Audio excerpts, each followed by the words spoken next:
Welcome to the Chasing Poker Greatness YouTube channel. Today's video is episode 7 of the Strategy Combine series where Coach Brad and myself break down hands from the notes that have the highest impact on your overall win rate. If you're interested in learning more about the Strategy Combine, make sure to stick around for the break. First, this week's episode of Tactical Tuesday. Welcome to another episode of Tactical Tuesday. I am, as always, joined by my co-host John, who I'm not even going to ask. I know that he's doing well. We don't need to go into that whole charade. He could be having the worst day in the history of humanity, and he would say that he's doing good.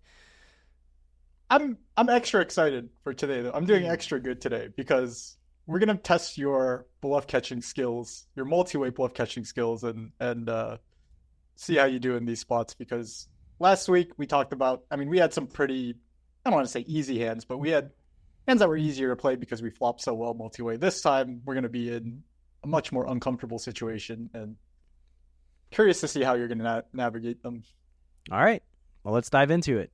So playing three-handed 2K&L, so 10-20 blinds. The button doesn't have a full stack. I don't necessarily know what that means. They could have just not reloaded or lost a pot. It does look like the small blind has about 150 extra, so maybe they ate that bit of their stack. And this time the button is actually a reg and the small blind is the white belt. So there we go. Okay. So probably be pretty sure about the small blind now. I would say I don't know if it's the meta of other platforms or just Ignition, but the small blind flatting has been happening by some regs recently as well. So I don't know that it's necessarily a lock that the small blind is a white belt, just based on that one data point. Not saying that they aren't, but not based on the one data point. It appears as if the wolf in play here believes they are a white belt, though, because there's no other rational reason for them 3-betting to $260 with a queen and a 9 of different suits. And before my YouTube comments are flooded with queen 9 off, squeezing is terrible and awful and losing money, and I can't believe CPG is coaching people to do this type of thing, just bear in mind that the player involved here is winning about 13 to 14 big blinds per 100 over the last 2.5 years at the highest stakes. So take it up with him and his strategy. The button flats, which is the kind of disastrous scenario when you've got a queen and a 9 of different suits, and the small blind flats, which I guess you have a low SPR with an offsuit hand. So we're going to look on the sunny side of things. There's 780 in the pot. Hero's got 1750 behind and 1740, and everybody's got about a comparable stack. So King 9-4, we flop middle pair. I just have to imagine that the hero is going to do a lot of checking here. Yep. There might be a case for like a small bet trying to get folds from the button with their complete whiffs and then maybe play against the white belt. In try position. One more time to ISO the small blind. Yeah, exactly. Just try one more time to ISO. It didn't work pre-flop, but maybe post-flop we can. Yeah. But I know the hero, so I know he's going to check. The button bets 200 and the small blind folds, and I'm not loving it. I'm going to be honest. I'm already not super pumped about this situation. Yeah, one thing that we know is that bluff catching threshold should be significantly tightened up multi-way. This is a situation where I think it's really, really close given the price that we're getting with second pair. I think versus a bet size bigger than this, I would be much more seriously considering folding, but getting 5-1 on the flop with second pair, probably just going to hold on. All right. Hold on for now. Turns a queen, which improves us, but not really. I think we have 2 pair, but hard for villain to have a worse 2 pair. I don't like it. Yeah, it's... So we check and villain bets half pot on the queen. I would just fold. And you just fold here? I would just fold here. I like villains no longer betting like King Jack. They're no longer betting King 10. They probably need to be turning some kind of pair into bluff on the queen, pair into a bluff, maybe like ace-4 of hearts or 4-5 of hearts or something that they just decide to kind of go berserk with. But the queen it gives us a better hand at an absolute level, but a relative level, I don't think it gives us much of a better hand. Like, we still lose the pocket 4s, we still lose the pocket 9s, we still lose the king 9, we lose the king queen. Villain doesn't have queen 4, villain doesn't have 9-4. So we don't really dominate any of their value with this two pair. And now Jack 10 has gotten promoted to a straight. So really would be hoping the villain bet the flop with like ace jack or ace 10 of spades and now turns like a combo draw. And that's two combos. It's unlikely that they bet the flop with ace jack and ace 10 of spades as well. So it's two combos, and they're diluted by the fact that like they're probably just not betting those at a high enough frequency. So, I mean, I was on the fence on the flop. I could make an argument for folding the flop, to be honest, with middle pair when they bet three ways. But now I would just fold the turn. I think the turn is kind of like a fool's gold type of card. Yeah, I agree. It's like it's a turn card that almost certainly looks better than it actually is. And I think, kind of just going back to your reasoning for folding the flop, like I feel like this reinforces that, right? It's like, wow, we improve on the turn and we still feel very uncomfortable like getting stacks in. If that's how we feel after we check call the flop, maybe then there's a much bigger argument for just check folding, even getting such a good price on the definitely getting 5-1 on the flop. Yeah, definitely. I think you have much better middle pairs. I think like your suited connectors, like suited middle pairs with the backdoor flush draw, are much better candidates than but we squeeze a queen in a 9 of different suits, so we kind of ask. Oh, well, if we have the offsuit queen 9, I'm sure we have those suited connectors too, so we can definitely have plenty of hands, plenty of, like you said, better middle pairs to continue with on the flop. Yeah, and this is also another reason why I kind of like betting the flop, because I think betting the flop puts us in a much more secure scenario on the queen, where we have like aces in our range, we have ace king in our range, like we have some of the better hands, and when we check call the flop, I think a lot of those better hands are kind of removed. Like we have jack 10 in our range when we bet the flop, we've got king queen in our range when we bet the flop. So now we're in this situation where Hero probably feels like queen 9 is one of the best hands they have when they check call the flop. It's like potentially top of range. And that becomes problematic when you're considering folding top of range to a half pot turn bet. You're just way less likely to when you imagine that, oh God, if I fold this, I'm folding everything. I think, so anyway, I would just fold the turn and call it a day. Yeah, you would have nailed this hand if you played it like that.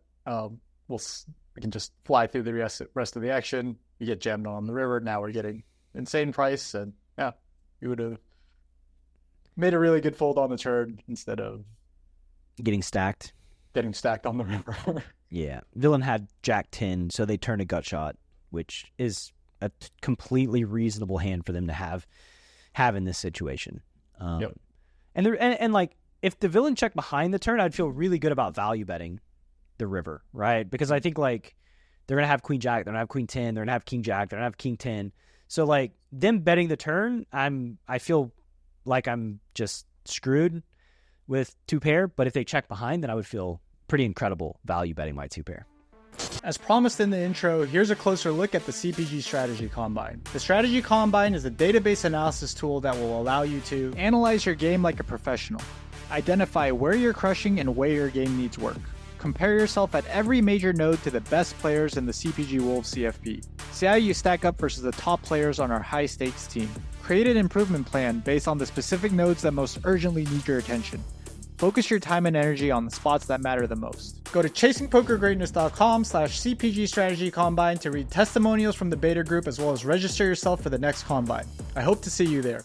Now, back to Tactical Tuesday.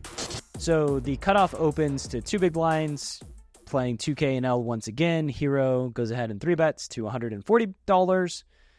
Small blind folds, big blind cold calls, hence the multi-way theme, and the cutoff calls as well. So both the big blind and the cutoff in this hand are white belts. Oh, they are. So it's a white belt party. Yeah, you could probably guess from the big blinds pre-flop action. cold calling the 3-bet, very unorthodox. But it could be a thing where if the big blind's a reg, that they know that the cutoff is a white belt, and so they have a cold calling range that's an actual reasonable thing to do. So anyway, both players call, both players white belts, 100 bigs deep.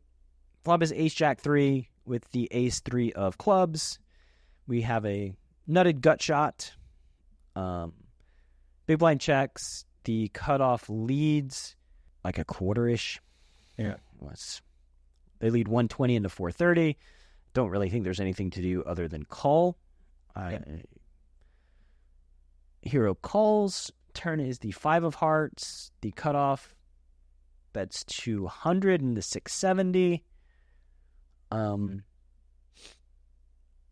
Probably just calling again. I think that we can have the best hand. We can bluff on like flush completers and potentially have some like raises versus some smallish river bets. So yeah, we can do a lot of reading into the cutoff river action. Size that he decides to bet if he does bet, and if he decides to check. Right. It's also pretty revealing. We make nothing on the river, so we have the nut no pair. We have the best nothing that you could ask for. River's a 6 of clubs, so the final board is ace jack 3 5 6 with the ace 6 3 of clubs. So there's a flush available, $1,070 in the middle, and the cutoff checks. How's this a bluff catch, by the way? Is this a the flop and turn were bluff catching, and now on the river we have a decision: was our bluff catcher, or what was our bluff catch on the turn a good enough hand to check back on this river with nut no pair, or once the flush completes and the cutoff checks, do we now have to start switching plans and think about turning this hand into a bluff? You did mention bluffing some flush completers one street ago, so is this a situation where you would be happy to take your showdown with king queen high, or? No, I don't think so. I think I just jam 1644 into 1070. I think that villain's just not going to be able to defend enough after taking this line of like small check. And I would just stick it in and hope that they can fold their ace X and don't have like, I'm targeting mostly ace X, maybe some jack X, but probably unlikely that two pairs going to fold. So I would just stick it in. I think the villains have enough like ace 7 off, ace 8 off, ace 9 off, ace 10 off that they donk the flop and follow up on the turn and then check the river with. There's also like we saw in last week's Multiway episode where the fish just kind of went ballistic with king jack. Sure. There's also, I think, a part of the range that we could fold out that's a little less obvious, right? Like something like 4-5 or just some random 6x that was kind of blast in the same way the king jack was and as the river to pair. And I think that would also be, that would be like the most painful part of the range to lose to when you check back. And given the player profile of the cutoff, it would be completely shocking for them to show up on the river with some sort of weird 5x or 6x. That being said, they can also, like you said, show up with random jack X that was deciding to play very strangely on the flop and the turn. So yeah, a lot of one pair hands that you can target on the river. The wolf in question here does decide to bluff the river. Doesn't go for it all though. Goes for pot, looks like. Yeah, I think I would have went for it all personally. I think you do get a little extra juice by putting in the extra $684 on the river. I can't prove that, but I think that you do get a little extra juice here. You just got to wave the big sign over your, I have a flush. I have a flush. Beware, there be dragons on this side of the map. I would say going back a little bit though, like on the club, the flush completer, I would jam. On like a 5, a 3, a jack, or an ace, I believe I would check behind. If both flush draws bricked, there's like a board pair or kind of hard for an inconsequential, like the 8 of diamonds, I guess, is somewhat inconsequential. Those type of cards I would check behind. But here, where a large portion of their range gets demoted, aka their ace X, because now there's flushes available, then in that case, I would just go ahead and bluff with this hand. But there are runouts and rivers that I would not bet. But this is one that I'm just going to pull the trigger on. Wolf agrees with you, but just doesn't pick the sizing that you would have gone with, and unfortunately gets looked up. Yeah, they pay the price. But I probably would have just lost $700 extra. The villain had ace king off with the king of clubs. I don't know that they pay attention to the king of clubs, but they had ace king and didn't 4-bet with it pre and got handsomely rewarded by leading into the hero after flopping top. So for anybody out there looking to wreck a hero's lives, this could be the path, but I think you should just 4-bet pre. Yeah, they somehow found a way to certainly win the max from our exact hand on this exact run out, but probably not the best strategy to be playing overall. Probably not. But at least in this hand, we 3-bet with a reasonable hand. We have the king queen offsuit, so don't think there's anything anybody can say in the comment section about the king queen off. And yeah, just don't forget to like, subscribe, and comment, even with your negative comments. Bring them. I don't care. Faceless internet mob that comes out in some of the YouTube videos. I think that's all I got for this week's episode of, bluff catching and or bluffing. It's like a fluid thing, right? Like, so it's bluff catch or bluff. Yeah. Episode of Tactical Tuesday. Yeah. Well, that's it for today, and we'll see you next week. We'll see you next week. This is Tactical Tuesday on Chasing Poker Greatness with your hosts, Brad Wilson and John Chai.